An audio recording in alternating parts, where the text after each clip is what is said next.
உயிரோடை தமிழோடு இணைந்திருக்கிறீர்கள். ILC தமிழ் உயிரோடை தமிழில் அன்பர்களே, தொடர்ந்து அரசியல் களம் தாயகத்திலிருந்து தாயக உடவியலாளர் இரா மைதரன் இணைகின்றார். வணக்கம் இரா மைதரன். வணக்கம் தானண்ணா, அன்புறவர்களுக்கு நேர வணக்கம். உங்களுக்கும் வணக்கத்தை தெரிவித்துக் கொண்டு இன்றைய அரசியல் கள நிகழ்ச்சியில் நாங்கள் அனுர குமார திசாநாயக்கா அவர்கள் வடமாகாணத்துக்கான விஜயம் ஒன்றை மேற்கொள்ள இருப்பதாக அறிந்திருக்கிறேன். இது தொடர்பாக அறிந்து கொள்வதற்காகத்தான் இன்று உங்களை அழைத்திருக்கின்றேன். அவருடைய நிகழ்ச்சிகள் எவ்வாறு இருக்கின்றது, என்ன காரணத்துக்காக அனுரகுமார திசாநாயக்கா வளமையாக வருவார்கள், பொங்கல் என்றால் வருவார்கள். உங்களுக்கு தெரியும், அனுரகுமார திசாநாயக்காவுடைய அணுகுமுறையில் வித்தியாசம் இருக்கின்றது, வேறுபாடுகள் இருக்கின்றன என்றெல்லாம் கூறுகின்ற நேரத்தில் அனுரகுமார திசாநாயக்கா அவர்கள் வடமாகாணம் வரை இருக்கின்றார். அவருடைய இந்த பயணத்தினுடைய நோக்கம் என்ன என்று கூறுவீர்களா? உண்மைதான், ஜனாதிபதி அனுரகுமார திசாநாயக்கா அவர்கள் மீண்டும் ஒரு வடக்குக்கான ஒரு உத்தியோகபூர்வ விஜயம் ஒன்றை மேற்கொண்டு வர இருக்கின்றார். உண்மையிலே நாளை மறுதினம் 15ஆம் தேதி தமிழர் புத்தாண்டு, அதாவது தை 1ஆம் தேதி உழவர் திருநாளாக உலகத் தமிழர்கள் ஒரு புதிய வருடமாக கொண்டாடுகின்ற தை திருநாள் உலகத் தமிழர்கள் கொண்டாட இருக்கின்றோம்.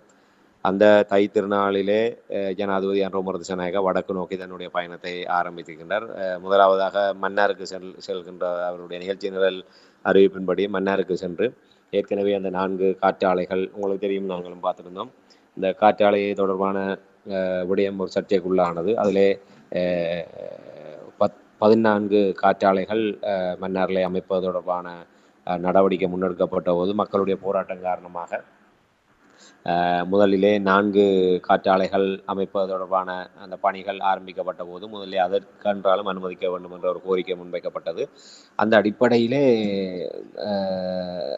பணிகள் நிறைவு பெற்றிருக்கின்ற அந்த 4 காற்றாலைகளையும் ஒரு தொடக்கி வைக்கின்ற நிகழ்வுக்கு ஜனாதிபதி அவர்கள் முதலிலே மன்னாருக்கு செல்கின்றார்.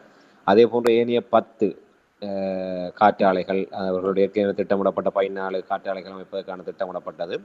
அதில் 4 பணிகள் பூர்த்தியாகி இருக்கின்ற ஒரு நிறுவனத்திடம் வழங்கப்பட்டது. இன்னொரு நிறுவனத்திடம் 10 காற்றாலைகள் அமைப்பதற்கான ஒப்பந்தம் வழங்கப்பட்டிருக்கின்றது. அந்த 10 காற்றாலைகள் அமைப்பதற்கான தொடக்க விழா, 4 காற்றாலைகளுடைய ஆரம்ப விழா, அதாவது காற்றாலைகள் அமைக்கப்பட்டு அது இயங்க செய்வதற்கான ஒரு ஆரம்ப விழாவும் ஏனைய 10 காற்றாலைகளுக்கான அடிக்கல் நாட்டு விழாவும் மன்னாரிலே நடைபெற இருக்கின்றது. அதைத் தொடர்ந்து யாழ்ப்பாணத்தில் 2 தேசிய பொங்கல் நிகழ்வுகளிலே பங்கு பெற்ற இருப்பதாக அறியக்கூடியதாக இருக்கின்றது. வேலணையிலே ஒரு நண்பகல் அளவிலே ஒரு பொங்கல் விழாவும், மாலையிலே மானிப்பாயிலே ஒரு பொங்கல் விழாவுமாக 2 இடங்களிலே ஒரு பொங்கல் நிகழ்வு ஏற்பாடு செய்யப்பட்டிருக்கின்ற அவர்களுடைய கட்சியினரால். அந்த இடங்களிலே அவர் பொங்கல் நிகழ்வுகளிலே பங்கெடுக்க இருப்பதாக அறிவிக்கப்பட்டிருக்கின்றது. அதே போன்று அடுத்த நாள் 16ஆம் தேதி அவர் அங்கே வேறு பல நிகழ்ச்சிகளிலும் அங்கே பங்கெடுக்க இருப்பதாக அறிவிக்கப்பட்டிருக்கின்றது. ஆகவே 2 இல்ல 3 நாட்கள் வடக்கு மாகாணத்திலே தங்கியிருந்து அவர் நிகழ்ச்சிகளை பங்கெடுக்க இருக்கின்றார். மன்னாரிலே தொடங்கி யாழ்ப்பாணம் வந்து அதற்கு பின்னர் நான் நினைக்கின்றேன் ஏனைய இடங்களுக்கும் அவர் செல்லக்கூடிய நிலைமை இருக்கின்றது. இப்போது இதுதான் அறியக்கூடியதாக இருக்கின்றது. இந்த பயணம் தொடர்பாக நீங்கள் கூறும்பொழுது இன்னும் ஒரு விடயத்தை நான் அறிவித்தேன். அதாவது வடமாகாணத்தில் சில காணிகளை விடுவிக்கப் போவதாக அறிவித்திருக்கிறார்கள் தெரிகின்றது. இது தொடர்பாக நீங்கள் எவ்வாறு பார்க்கிறீர்கள் என்று கூற வேண்டும். குறிப்பாக உங்களுக்கு தெரியும், அனுரகுமார திசாநாயக்கா வென்றவுடன் சில பகுதிகளில் காணியை விடுவிப்பதற்கான அறிவித்தலை விடுத்தாலும் அது மக்கள் திரும்புவதற்கான இயல்பு வாழ்க்கைக்கு திரும்புவதற்கான ஒரு நிலைமையை ஏற்படுத்தாத ஒரு நிலைமை தான் இருந்தது. வெறும் ஏமாற்றமாகவே இருந்தது. இப்பொழுது அறிவித்திருக்கிறார்கள், அதாவது இப்படியான நேரங்களில் தான் இந்த அறிவித்தல்களை கொண்டு வருவார்கள். இது தொடர்பாக என்ன அறிந்தீர்கள்? உண்மைதான். உண்மையிலே ஜனாதிபதி அவர்களுடைய வடக்கு பயணம் தொடர்பான செய்திகள் வெளிவருகின்ற போதே அதோடு இணைந்ததாக இந்த தையிட்டி விகாரை தொடர்பான விடயமும் சமாந்தரமாக ஊடகங்களிலும் முக்கியத்துவம் பெற்றிருந்தது. தையிட்டி விகாரை உங்களுக்கு தெரியும், மிக திடீரென அந்த விடயம் ஒரு ஊதிப்பெரிதாக்கப்பட்டு, அதாவது அரச தரப்பிலே அந்த விடயம் ஊதிப்பெரிதாக்கப்பட்டு தையிட்டி விகாராதிபதி நைனாதீவு மற்றும் ஆரியகுளத்தில் இருக்கின்ற அந்த நாக விகாராதிபதி அவர்களுடைய கருத்துகள் திடீரென அந்த விடயத்திலே ஒரு திடீர் கவன குவிப்பை கொண்டு வருகின்ற அளவுக்கு வந்திருந்தது. நாங்கள் ஏற்கனவே சில நிகழ்ச்சிகளில் தெளிவாக பார்த்திருந்தோம். இறுதியாக ஒரு விடயத்தை பார்த்திருந்தோம். அதனுடைய மறைமுக நிகழ்ச்சி நிரல் என்ன, அவர்கள் நாகவிகாராதிபதியை தமிழர்களுடைய கதாநாயகராக கொண்டு வந்து அவர் மூலமாக ஒரு மாற்று காணி என்ற பெயரிலே அந்த விகாரையை சட்டபூர்வமாக்கி தமிழர்களை வேறு ஒரு இடத்துக்கு அந்த காணி பாதிக்கப்பட்ட மக்களுக்கு வேறு ஒரு பதில் காணியை வழங்குகின்ற ஒரு திட்டத்தை நடைமுறைப்படுத்துகின்ற வகையில் அவர்கள் இந்த விடயங்கள் முன்னெடுக்கப்பட்டது. இப்போது கொழும்பிலிருந்து ஒரு விசேட குழு ஒன்று இதற்கான கலந்துரையாடல்களே சகல தரப்பினர், பாதிக்கப்பட்ட தரப்பினர், சிவில் சமூகத்தினர் மற்றும் அரசியல் தரப்பினர் என யாழ் குடாநாட்டிலே கடந்த வாரம் ஒரு தீவிரமான ஒரு ஒரு வேலை திட்டம் முன்னெடுக்கப்பட்டது. அந்த வேலை திட்டத்தினுடைய இறுதியாக ஜனாதிபதி அவர்கள் இங்கே வருகின்ற போது அந்த தையிட்டி காணியில ஒரு தொகுதியை விடுவிப்பது தொடர்பாக அரசாங்கம் திட்டமிட்டிருந்ததாக அறியக்கூடியதாக இருந்தது. அதாவது அவருடைய வடக்கு விஜயத்தின் போது சர்ச்சைக்குரிய அந்த தையிட்டி திசவிகாரைக்குரிய காணியிலே பாதிக்கப்பட்ட தரப்பினருக்கு காணிகளை விடுவிப்பது தொடர்பான ஒரு நடவடிக்கை அரச மட்டத்திலே தீவிரப்படுத்தப்பட்டிருந்தது. அந்த வகையில் தான் ஒரு ஊடக வெளிச்சம் இல்லாமல் ஒரு விசேட குழுவினர் இங்கே வருகை தந்து சகல தரப்பினருடைய கருத்துக்களையும் அவர்கள் கேட்டறிந்ததாக அறியக்கூடியதாக இருந்தது. ஆனால் இப்போது சில தினங்களுக்கு முன்னர் ஒரு செய்தி வந்திருந்தது. இது தொடர்பாக அடுத்த கட்ட நடவடிக்கையாக கொழும்பிலே தையிட்டி திசவிகாரையினுடைய விகாராதிபதி உள்ளிட்டவர்கள் கொழும்பிலே உயர்மட்ட கலந்துரையாடல் ஒன்று நடத்தப்பட்டதாகவும் அந்த உயர்மட்ட கலந்துரையாடலிலே திசவிகாரையினுடைய விகாராதிபதி ஆணித்தரமாக கூறியதாகவும் ஒரு துளிய ஒரு ஒரு அங்குலமேனும் அங்கே காணிகளை விடுவிக்க முடியாது என்கின்ற வகையிலே அவர் ஒரு இருமாப்போடு அவர் அங்கே கருத்தை கூறியதாக செய்திகள் மூலமாக அறியக்கூடியதாக இருந்தது.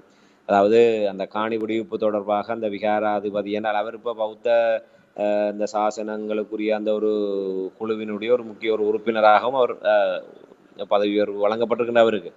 அந்த வகையில் அவர் அங்கே இப்போ இங்கே உங்களுக்கு தெரியும், ஏற்கனவே நாங்கள் அந்த நிகழ்ச்சியில் கூறியிருந்தோம். அந்த திசை விகாராதிபதி கூட யாழ்ப்பாணத்தில் வைத்து ஊடகங்களுக்கு கருத்து தெரிவிக்கிற போதும் அந்த விகாரை தொடர்பாக விசாரணை குழு வந்து அது சட்டவிரோதமாக அமைக்கப்பட்டதாக உறுதிப்படுத்தப்பட்டால் அந்த காணிகளை விடுவிப்பதற்கு தான் தயாராக இருக்கின்றேன் என்ற வகையில் ஒரு கருத்தை கூறியிருந்தார்.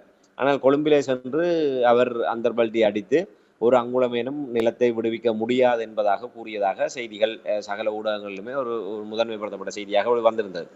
அதே நேரத்தில் சந்திரசேகர் அவர்கள் ஒரு கருத்தை கூறியிருந்தார். அந்த விகாராதிபதி அப்படி எதுவுமே கூறவில்லை, அது உண்மைக்கு புறம்பான செய்தி என்ற வகையில் அவர் கூறியிருந்தார். ஆனால்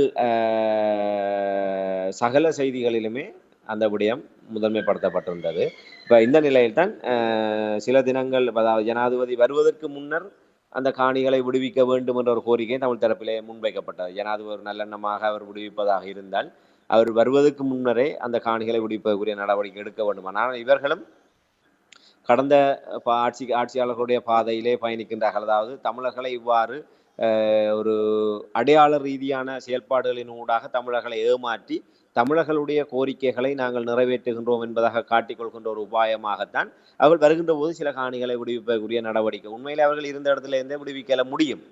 ஆனால் இங்கே வருகின்ற வடக்கு விஜயத்தை ஒரு அர்த்தமுள்ளதாக காட்ட வேண்டும் என்பதற்காக அந்த விகாரை விடுவிப்பது தொடர்பாக நடவடிக்கை எடுத்திருக்கின்றார்கள். நான் எதிர்பார்க்கின்றேன் அந்த திசவிகாராதிபதி இவ்வாறு எதிர்த்து கூறியதாக ஒரு செய்தியை இவர்கள் திட்டமிட்டு இவர்கள் பரப்பி இருக்கலாம் என்று நான் கருதுகின்றேன். என்றால் அப்படியான ஒரு எதிர்பார்ப்பை ஏற்படுத்திவிட்டு விகாராதிபதி மறுத்து விட்டார், ஜனாதிபதி காணியை விடுவிக்க போகின்றாரா இல்லையா, அவரால் விடுவிக்க முடியுமா இல்லையா என்ற ஒரு எதிர்பார்ப்பை ஏற்படுத்திவிட்டு அவர் இங்கே வருகின்ற போது அதை விடுவிப்பதன் ஊடாக ஏதோ ஜனாதிபதி ஏற்கனவே நாங்களே பல தடவை கூறியிருக்கின்றோம், பௌத்த பீடங்கள் மற்றும் பாதுகாப்பு தரப்பினரை மீறி இந்த தையிட்டி விகாரையிலே ஜனாதிபதியினால் எந்தவித நடவடிக்கைகளை மேற்கொள்ள முடியாது இருக்கின்றது.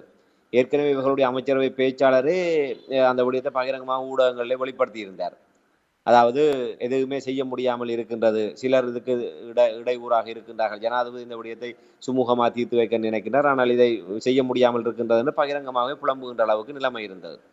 அப்படி இருக்கின்ற ஒரு சூழ்நிலையில இவர்கள் இப்படி செய்வதன் ஊடாக ஜனாதிபதியை ஒரு ஒரு அதிபராக்கிரமசாலியாக அவர் இந்த விடயங்களை எல்லாம் மீறி ஜனாதிபதி தலையிட்டு இந்த காணிகளை விடுவிக்க வைத்தார். ஏற்கனவே நாங்கள் அந்த காணி விடுவிப்புன்ற விடயம் வந்து உண்மையில தையிட்டி விகாரை என்பது காணி விடுவிப்பு சம்பந்தப்பட்ட விவகாரம் அல்ல. இதை நாங்கள் கடந்த நிகழ்ச்சியில் ஆணித்தரமாக கூறியிருந்தோம். தமிழர்களுடைய பிரதான கோரிக்கையை மடைமாற்றுகின்ற உபாயமாகத்தான் இந்த விகாராதிபதிகள் இதிலே கொண்டு வந்து திடீரென பூதாகரப்படுத்தப்பட்டு பதில் காணி என்கின்ற விடயம் பேசுபொருளாக்கப்பட்டது. தையிட்டி விகாரை என்பது ஆக்கிரமிப்பு. தமிழர்களுடைய பூர்வீகமான நிலத்திலே தமிழர்கள் சைவத் தமிழர்கள் 90-95% மேற்பட்ட சைவத் தமிழர்கள் வாழ்கின்ற அந்த காங்கேசன்துறை மண்ணிலே ஒரு பௌத்த விகாரை ஒரு சிங்கள குடும்பமேனும் குடியேறாத இடத்திலே இவ்வளவு பிரம்மாண்டமான ஒரு விகாரை அமைத்தது என்பது திட்டமிட்ட பௌத்த ஆக்கிரமிப்பு.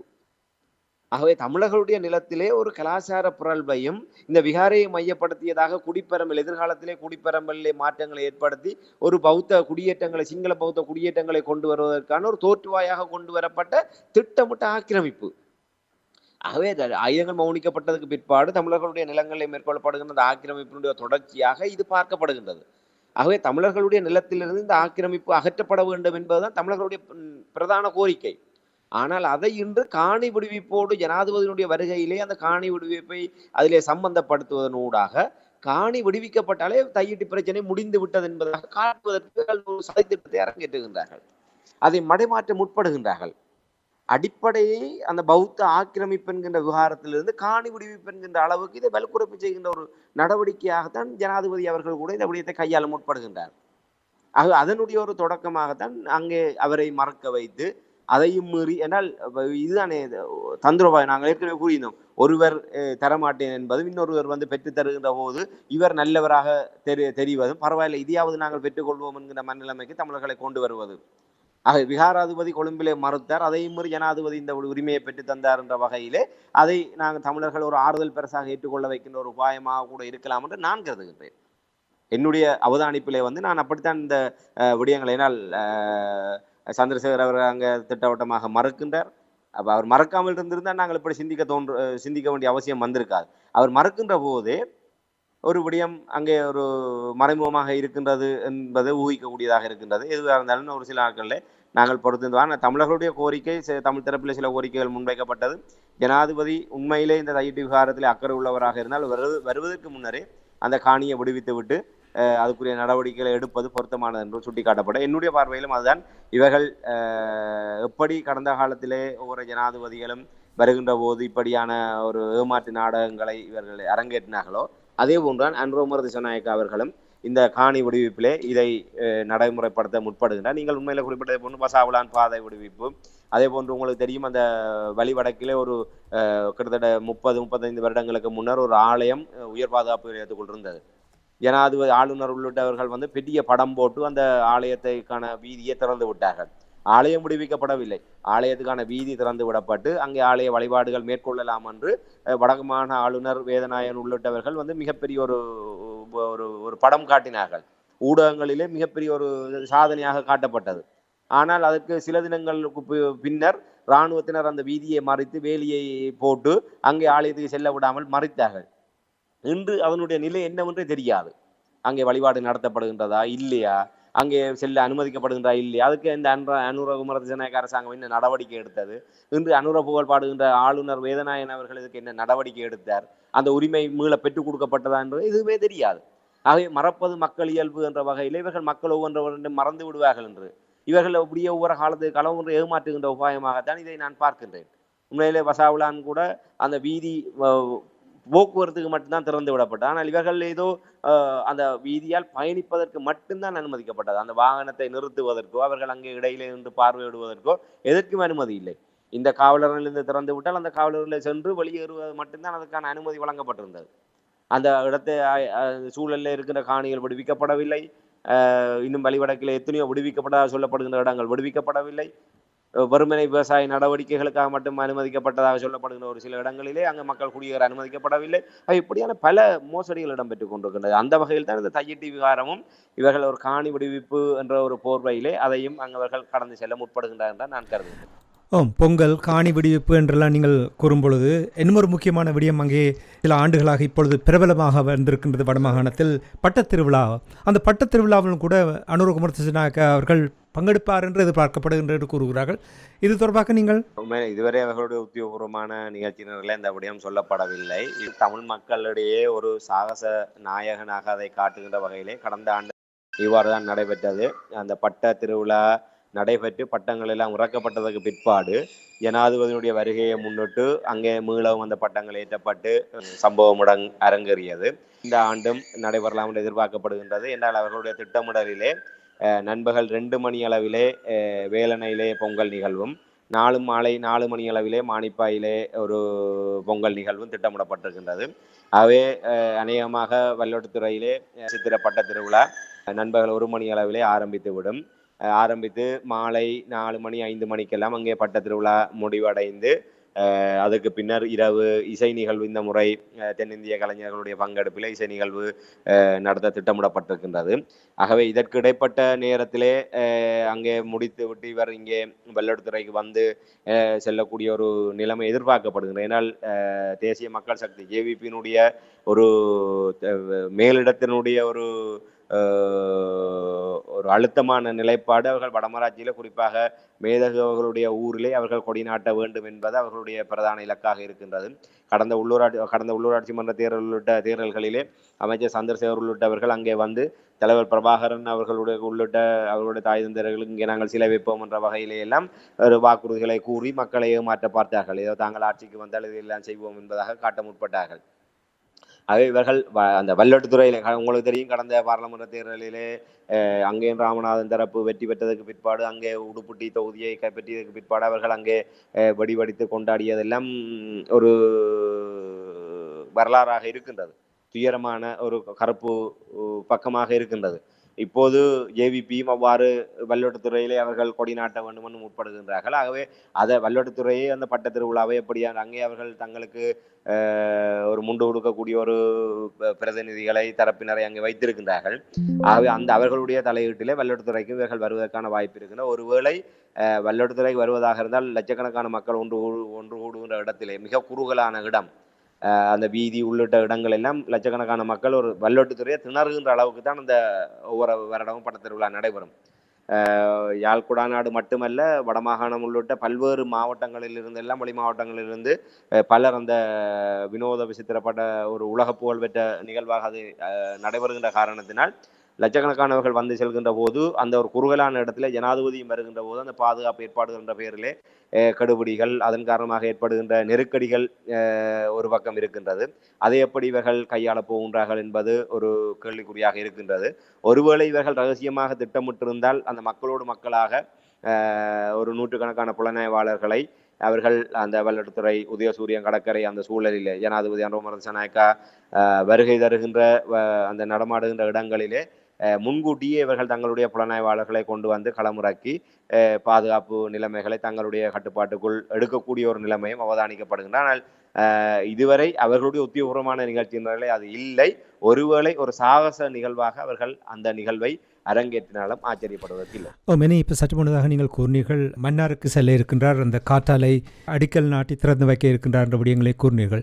மன்னாரில் மக்கள் தொடர்ந்து தொடர் போராட்டத்தை நடத்தினார்கள். அந்த போராட்டத்தை மீறி இங்கே வந்து அடிக்கல் நாட்ட வைக்கிறார் என்றால் இது தமிழ் மக்களுக்கு என்ன செய்தியை கூறுகின்றது? அனுரகுமார திசாநாயக்கா அவர்கள் அடிக்கல் நாட்டி மன்னார் காற்றாலை திட்டத்தை திறந்து வைக்க போகிறாரா? உண்மையிலே ஏற்கனவே இவர்களுடைய அதிகார பலத்தை கொண்டுதான் அந்த மக்களை மிலேச்சத்தனமாக அடக்கினார்கள். உங்களுக்கு தெரியும், அந்த இரவிரவாக அவர்களை அடித்து அவர்களை கைது செய்து வைத்தியசாலையில் அவர்கள் உண்டு அனுமதிக்கப்பட்டதெல்லாம் இருக்கின்றது. அவ்வாறு வைத்தியசாலையில் இருந்தவர்களை கூட அவர்கள் ஒரு கைது செய்து அவர்கள் சட்டத்துக்கு உட்படுத்தின விடயங்கள் எல்லாம் நடந்திருக்கின்றது. அதற்கு பின்னர் கொழும்பிலே பேச்சுவார்த்தைக்கு என்று அழைத்து சென்று அங்கே இடம்பெற்ற சம்பவங்கள் அதுக்கு பதிலாக நாங்கள் அந்த சந்தர்ப்பத்திலே பார்த்திருந்தோம்.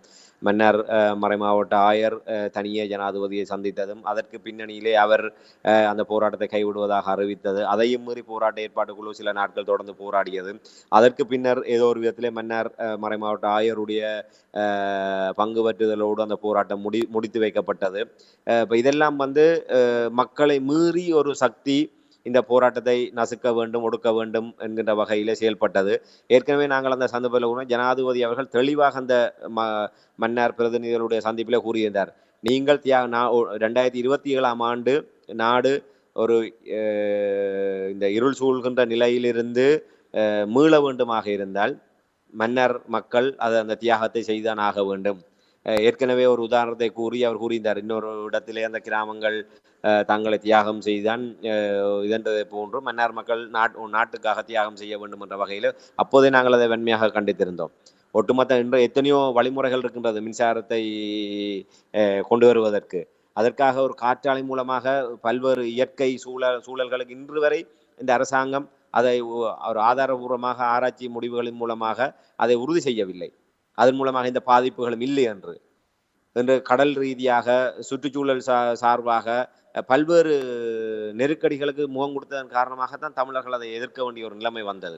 அவை தமிழர்களை அறிவியல் பூர்வமாக அதில் எந்தவித பாதிப்பும் இல்லை என்று ஏற்றுக்கொள்ள வைத்து அதற்கு பின்னர் அந்த திட்டங்களை கொண்டு வருவதற்கு பதிலாக தங்களுடைய அதிகாரத்தை கொண்டு இந்த சிங்கள பௌத்த பேரணவாதம் என்கின்ற அந்த கடந்த காலத்தில் எவ்வாறு தமிழர்களை அடக்கி ஆள வேண்டும் என்ற அந்த ஒரு மிலைச்சத்தனமான போக்கிலே காடையர்களை கொண்டு தமிழர்கள் மீது திணிக்கப்பட்டதோ, இப்போது போலீசார் உள்ளிட்ட இராணுவத்தினர் விசேட அதிரடிப்படையினரை கொண்டு அந்த விடயம் அரங்கேற்றப்பட்டு மக்களுடைய குரல் மௌனிக்க செய்யப்பட்டது. இப்போது பொங்கல் பெருசாக அந்த மன்னார் மக்களுக்கு இதே மன்னார் மாவட்டத்தில் வைத்து ஜனாதிபதி தேர்தலுக்கு முன்னர் இதே ஜனாதிபதி அன்றோமர் திசாநாயக்க அவர்கள் ஜனாதிபதியாகவும் அந்த மன்னார் மக்களுடைய விருப்பத்தை மீறி நாங்கள் எதையுமே செய்ய மாட்டோம் என்று வாக்குறுதி கூறினார். ஆனால் வென்று வந்ததற்கு பிற்பாடு தானும்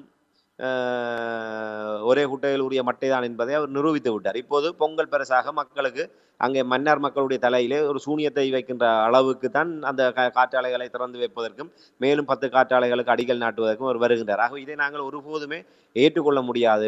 அந்த நிறைவேற்று அதிகாரம் கொண்ட ஜனாதிபதி என்கின்ற அந்த எதேச்ச அதிகாரமான நிலையில் நின்று கொண்டு தமிழ் மக்களை இந்த யுத்தத்தின் பெயராலே நாங்கள் மிகப்பெரிய ஒரு அழிவுகளையும் இழப்புகளையும் சந்தித்து ஒரு பொருளாதார ரீதியாக மீண்டு வருவதற்கு நாங்கள் ஒரு தவித்துக் கொண்டிருக்கின்ற நேரத்திலே இப்படியாக அதிகார பலம் கொண்டு அவர் அதை நிறைவேற்றி இருக்கின்றார். ஆனால் இது ஒருபோதுமே நிலைக்காது என்பதைத்தான் நாங்கள் ஆணித்தரமாக கூற முடியும். நிறைவாக ராமேந்திரன், அனுரகுமார திசாநாயக்கனுடைய வடமாகாணத்தான பயணம் தொடர்பாக நீங்கள் கூறும்பொழுது, அனுரகுமார திசாநாயக்க ஜனாதிபதி இவர் முதல் தடவையாக வரும் ஒரு அதிபராக பார்க்கவில்லை. இதற்கு முன்னராக தொடர்ந்தும் பல ஜனாதிபதிகள் தேசிய பொங்கல் விழா என்று அங்கே வந்து ஒரு படம் காட்டிவிட்டு செல்வதை போல் இருக்கும். எந்த ஒரு நடவடிக்கையும் எடுக்க மாட்டார்கள். ஆனால் வருகிறோம், திட்டத்தோடு போன்றோம், தேசிய பொங்கலில் பங்கெடுக்கின்றோம் என்று கூறுவார்கள்.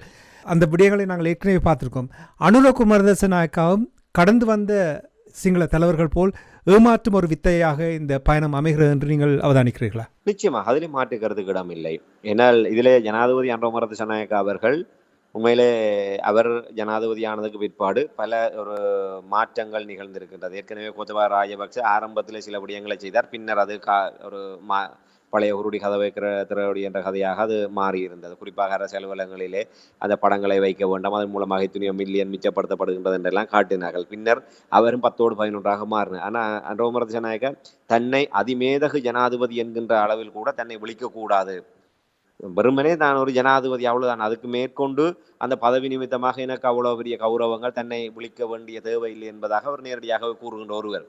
இன்று வரை மிக எளிமையாக பாராளுமன்ற உள்ளிட்ட அரச நிகழ்வுகளுக்கு ஒரு பெரிய ஒரு வாகன தொடரணி மூலமாக இல்லாமல் மிக சாதாரணமாக ஒரு வாகனத்திலே வந்து ஒரு செல்லக்கூடிய நிலைமை இருக்கின்றது. அது மாத்திரமில்லாமல் இந்த மக்களுடைய இந்த வரிப்பணத்திலே மேற்கொள்ளப்படுகின்ற திட்டங்களை எல்லாம் வந்து மிக ஒரு எளிமையாக அந்த விடயங்களை செய்வதும், இது மக்களுடைய உங்களுடைய பணம் உங்களுடைய திட்டம் என்பதாக தன்னுடையதாகவோ தன்னுடைய அரசாங்கத்தினுடைய திட்டமாக கூட அவர் எப்போதுமே அதை பிரகடனப்படுத்தியதோ அதன் மூலமாக பெயர் எடுத்ததோ கிடையாது. அப்ப இப்படியாக ஒரு முற்றிலும் ஒரு மாறுபட்டவராக தென்படுகின்ற ஜனாதிபதி அன்றோமர திசாநாயக்க தமிழர்களுடைய விவகாரம் வடக்கு கிழக்கு என்று வருகின்ற போது பழைய பாணியிலே மற்றவர்களை போன்று ஒரு அரசியல் ஆதாயத்துக்காக இந்த பயணங்களை அவர் மேற்கொள்வதை நாங்கள் அவதானிக்கூடியதாக இருக்கின்றது. உண்மையிலே தேசிய பொங்கல் என்றால் என்ன? நாங்கள் பொங்கல் கொண்டாடுவதற்கு காத்து கொண்டிருக்கின்ற இனம் அல்ல. இல்லை, அந்த பொங்கல் மூலமாக நாங்கள் ஏதோ சுவிட்சத்துக்காக காத்து கொண்டிருப்ப எங்களுடைய வாழ்வே இருண்டு போயிருக்கின்றது.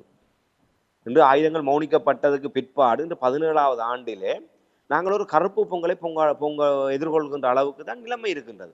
ஒவ்வொருவருடைய வீட்டிலும் அழுகுரல் கேட்டுக்கொண்டிருக்கின்றது. ஒவ்வொருவருடைய வீட்டிலும் நிம்மதியற்ற நிலைமை காணப்படுகின்றது. சஞ்சலத்தோடு வாழ்ந்து கொண்டிருக்கின்ற நிலைமை இருக்கின்றது. இன்று கிட்டத்தட்ட பல ஆயிரக்கணக்கானவர்கள் காணாமலாக்கப்பட்டு இராணுவத்திடம் கையளிக்கப்பட்டு இருக்கின்றார்களா இல்லையான்னு கூட தெரியாமல் இருக்கிறது. இந்த கடந்த வாரம் கூட 2 பெற்றோர் தங்களுடைய பிள்ளைகளை தேடி 16 ஆண்டுகளாக நீதி தேடி போராடிய 2 பெற்றோர் உயிரிழந்திருக்கின்றார்கள். கிட்டத்தட்ட 180க்கு மேற்பட்ட பெற்றோரை நாங்கள் இன்று இழந்திருக்கின்றோம் இந்த காலகட்டத்திலே. அவர்கள் இருக்கின்றார்களா இல்லையா என்ற பதில் கூட இந்த அரசாங்கத்தினால் வழங்கக்கூடியதாக இல்லை. இதே இந்த சரியான இந்த காணாமலாக்கப்பட்ட ஒரு விவகாரத்தில் ஒரு சரியான ஒரு நீதி பொறிமுறை இந்த அரசாங்கத்தினால் கொண்டு வர முடியவில்லை. காணாமலாக்கப்பட்ட ஒரு அலுவலகம் என்பது ஒரு கந்துடைப்பு. இன்று செம்மணி விவகாரம் என்பது மறக்கப்பட்ட ஒன்றாகிவிட்டது. நாங்கள் அப்போதே ஆணித்தரமாக கூறியிருந்தோம். ஒரு இந்த பெரிய ஓட்டை இன்னொரு பெரிய ஓட்டை கொண்டு வந்து இதை சிறிய ஓட்டாக்கி மறக்க செய்து விடுவார்கள். அதுதான் இந்த அரசாங்கத்தின் உபாயமாக இருக்கின்றது. இந்த தொடர்ந்து செம்மணி என்பது பேசு பொருளாக்கப்பட்டு உணர்வுபூர்வமான விவகாரமாக மாற்றப்பட்டதற்கு பிற்பாடு அது மிகப்பெரிய தொண்டையில் சிக்கிய முள்ளாக அன்வர் அரசாங்கத்துக்கு காணப்பட்டது. இன்று அதை அவர்கள் திட்டமிட்டு அவர்கள் அதை கிடப்பிலே போட்டதன் காரணமாக இன்று நிம்மதியாக அவர்கள் வேறு வேறு விடயங்களை எல்லாம் செய்து கொண்டிருக்கின்றார்கள். சோமரட்ன ராஜபக்ச என்று நேற்றைய தினம் ஒரு அறிவிப்பை மனைவி ஊடாக வெளியிட்டிருக்கின்றார். இந்த செம்மணி விவகாரத்தை மூடி மறைப்பதற்கு இந்த அரசாங்கம் நடவடிக்கை எடுக்கின்றோ என்ற ஒரு சந்தேகத்தை அவர் எழுப்பி இருக்கின்றார். ஏன்னால் இந்த OMB என்று சொல்லப்படுகின்ற அலுவலகம் சோமரட்ன ராஜபக்சவை சில தினங்களுக்கு முன்னர் சிறையில் சென்று சந்தித்திருக்கின்றார்கள். ஏற்கனவே ஒரு முறை அவருடன் சந்தித்து வாக்குமூலங்கள் பெறப்பட்டது. அதற்கு பின்னர் அவர்கள் சந்தித்த அடிப்படையில் அவர் அந்த விடயத்தை கூறியிருக்கிறார். அவர்களுடைய இந்த விடயம் தொடர்பாக பாரிய எந்த ஒரு தொடர் நடவடிக்கையும் இல்லை, ஒரு கண்துடைப்பாக விசாரணையாகத்தான் இந்த விடயங்கள் நடைபெறுகின்றது என்று அது ஒரு ஏற்கனவே அவர் கூறியிருக்கின்றார். நான் சர்வதேச ரீதியாக விசாரணைக்கு முகம் கொடுக்க தயாராக இருக்கின்றேன், சர்வதேச விசாரணை ஏற்பாடு செய்தால் நான் இந்த விடயத்தில் முழுமையான சாட்சியம் வழங்க தயாராக இருக்கின்றனர் கூறியிருக்கின்றார். அனுரகுமார திசாநாயக்க அரசாங்கம் செம்மணி விவகாரத்தில் ஒரு நீதியை வழங்க வேண்டும் என்று நினைத்திருந்தால் ஏன் நீங்கள் தமிழர்களை நம்ப வேண்டாம்? உங்களுடைய ஒரு சிங்களவர், உங்களுடைய இராணுவத்திலே ஒரு படைப்பிரிவிலே ஒரு அதிகாரியாக இருந்த ஒருவர் அவர் என்று சொல்கின்றார், தான் இந்த விடயத்தில் உண்மைகளை சொல்ல தயாராக இருக்கின்றேன். ஏன் அவருடைய குரலை மௌனிக்க செய்கின்றீர்கள்? அவருடைய குரலை மௌனித்து விட்டு நீங்கள் யாழ்ப்பாணத்திலே தேசிய பொங்கல் பொங்குவதன் ஊடாக தமிழர்களுக்கு நீங்கள் என்னத்தை சொல்ல வருகின்றீர்கள்? தமிழர்களுக்கு என்ன சுவிட்சத்தை கொண்டு வர முடியுங்கள்? நாங்கள் இதுவரை நாங்கள் யுத்தத்தின் போதும் மரண சகதிக்குள் நின்று கொண்டு நாங்கள் மகிழ்ச்சியாக வாழ்ந்தவர்கள், பொங்கலை பொங்கியவர்கள், நாங்கள் கொண்டாட்டங்களை கொண்டாடியவர்கள். நாங்கள் எப்போதுமே நாங்கள் ஒரு செத்த வீடு கொண்டாடியவர்களோ, நாங்கள் ஒரு துக்க நிகழ்வாக நாங்கள் எங்களுடைய கடந்த காலத்தை கடக்கவில்லை. மரணத்தின் நிழலில் கூட மகிழ்ச்சியாக வாழ்ந்தவர்கள் தமிழர்கள். அப்படியான நிலையில் தான் எங்களுக்கான ஒரு நிகழ்நிலை அரசாங்கம் இருந்தது. இதை யாராலுமே மறத்து விட முடியாது. ஏதோ நீங்கள் பொங்கல் பொங்கித்தான் நாங்கள் பொங்கல் பொங்க வேண்டும், எங்களுடைய வாழ்க்கை பொங்க வேண்டும் என்ற அர்த்தம் அல்ல. நீங்கள் உண்மையாக தமிழர்களுடைய வாழ்விலே ஒரு மலர்ச்சி வர வேண்டும், தமிழர்கள் நிம்மதியாக வாழ வேண்டும் என்று சொன்னால் நீங்கள் கொழும்பில் இருந்த இடத்திலிருந்து செய்ய வேண்டிய பணிகள் பல இருக்கின்றது. நீங்கள் இங்கே யாழ்ப்பாணத்திலே வேட்டியை கட்டி கொண்டு அங்கே பொங்கல் பொங்கி எங்களுக்கு படம் காட்ட வேண்டிய அவசியம் இல்லை. நீங்கள் செம்மணி விவகாரத்திலே சோமரட்ன ராஜபக்சே ஒரு விசாரணை, அதிலே ஒரு சாட்சியமாக நீங்கள் அவரை அங்கீகரிக்க தயாராக இருக்கின்றீர்களா? அதன் மூலமாக அந்த செம்மணியிலே நடந்தது என்ன என்கின்ற விடயத்தை வெளிக்கொண்டு வர முடியுமா உங்களால்? அந்த செம்மணியிலே புதைக்கப்பட்டு இன்று வரை 400க்கும் மேற்பட்ட மனித எண்பு தொகுதிகள் மீட்கப்பட்டிருக்கின்றது. கிட்டத்தட்ட அது தோண்ட வலிக்கிட்டால், உண்மையாக தோண்டினாலே செம்மணி பிராந்தியம் முழுவதுமே கிட்டத்தட்ட 1000 கடந்து செல்லக்கூடிய வாய்ப்புகள் இருக்கின்றது. அதை உங்களால் நேர்மையாக அந்த பணியை செய்ய முடியுமா? அந்த சோமரட்ன ராஜபக்ச அந்த கடந்த காலத்தில் முன்னெடுக்கப்பட்ட அந்த விசாரணையை தற்போதைய செம்மணி வழக்கோடு கொண்டு இணைத்து அதை ஒரு வலுவான ஒரு சாட்சியமாக உங்களால் கொண்டு வர முடியுமா? இதை உங்களால் அங்கிருந்து செய்ய முடியும். நீங்க இங்கே படம் காட்ட வேண்டிய அவசியம் இல்லை. இன்று அரசியல் கைதிகள் இன்று ஆனந்த சுதாகரன் அவர்களுடைய பிள்ளைகள் அனாதைகளாக நிற்கின்றார்கள். இன்று அவருடைய மனைவி இறந்து விட்டார்கள். அந்த பிள்ளைகளுடைய தாய் ஏற்கனவே இறந்து, மைத்திரிபால சிறிசேன இருக்கின்ற போதே அவர் இறந்து விட்டார். இப்போது அவருடைய பேத்தியாருடைய அரவணைப்பில் அந்த பிள்ளைகள் இருந்தது. இன்று அவரும் சுயினம் காரணமாக இறந்து விட்டார். இன்று பிள்ளைகள் அனாதரவாக இருக்கின்றது. ஏன் ஆனந்த சுதாகரனை உங்களால் விடுவிக்க முடியவில்லை? அப்ப அரசியல் கைதிகள் இன்று வரை விடுவிக்க முடியாமல் இருக்கின்றது. செம்மணி விவகாரத்தில் உரிய நீதியை இப்ப உங்களால் வழங்க முடியாமல் இருக்கின்றது. இன்று தையட்டி விகாரையில இந்த பிரச்சனை இருக்கின்றது.